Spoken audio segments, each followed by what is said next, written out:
দর্শক, কিছুক্ষণের মধ্যে যমুনায় শুরু হচ্ছে প্রধান উপদেষ্টার সাথে বিএনপি প্রতিনিধি দলের বৈঠক। সেখানে আছেন সহকর্মী সিরাত আল মুস্তাকিম। সরাসরি চলে যাচ্ছি তার কাছে।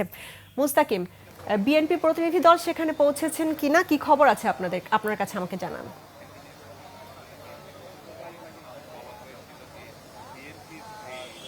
রাহি, যেমনটি বলছিলেন, বিএনপির সাথে প্রধান উপদেষ্টার যে বৈঠক, সেই বৈঠক কিন্তু 7টায় শুরু হওয়ার কথা ছিল। এখনও কিন্তু বিএনপির যে প্রতিনিধি দল, তারা প্রধান উপদেষ্টার বাসভবন যমুনাতে কিন্তু এখনো আসেনি। তবে আমরা যতটুকু খবর পেয়েছি, তারা কিন্তু আসছেন, অর্থাৎ রাস্তায় আছেন। কিছু সময়ের মধ্যেই তারা কিন্তু প্রধান উপদেষ্টার বাসভবনে উপস্থিত হবেন। একটু জানিয়ে রাখি, দেশের এই রাজনৈতিক টালমাটাল অবস্থায়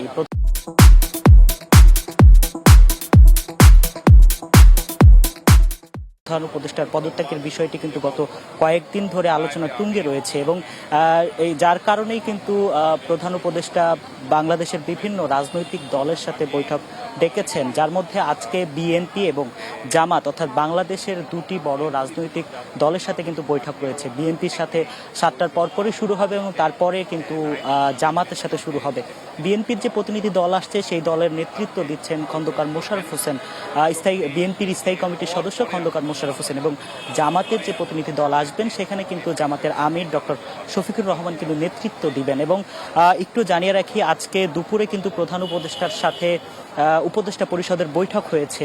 সেই রুদ্ধদ্বার বৈঠকে কিন্তু আমরা প্রধান উপদেষ্টা একটি বিবৃতিও পেয়েছি, যেখানে বলা হয়েছে দেশের যে অস্থিতিশীল পরিবেশ এবং দেশকে স্থিতিশীল করতে বিচার এবং সংস্কারের জন্য বিভিন্ন রাজনৈতিক দলের সাথে তারা বৈঠক করতে চান এবং একটি ঐক্যে তারা উপনীত হতে চান। আসলে ঐক্য ছাড়া এই যে কাজগুলো আছে, অন্তর্বর্তী সরকারের যে কাজগুলো আছে, দেশকে স্থিতিশীল করা, বিচার করা বা সংস্কার করা, বা যে পূর্বের যে সরকার বা গত যে সরকার আওয়ামী লীগের যে বিষয়টি আছে, সব মিলিয়ে যদি দেশকে স্থিতিশীল করতে হয়, তাহলে বিশাল বড় একটি ঐক্য দরকার, যেটি আসলে সকল রাজনৈতিক দল যদি এই ঐক্যে উপনীত না হতে পারে, তাহলে কিন্তু দেশে কিন্তু অস্থিতিশীলতা আরও বেড়ে যাবে।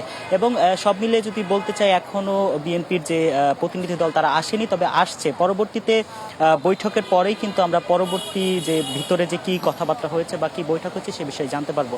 রাহি, ধন্যবাদ সিরাত আল মুস্তাকিম।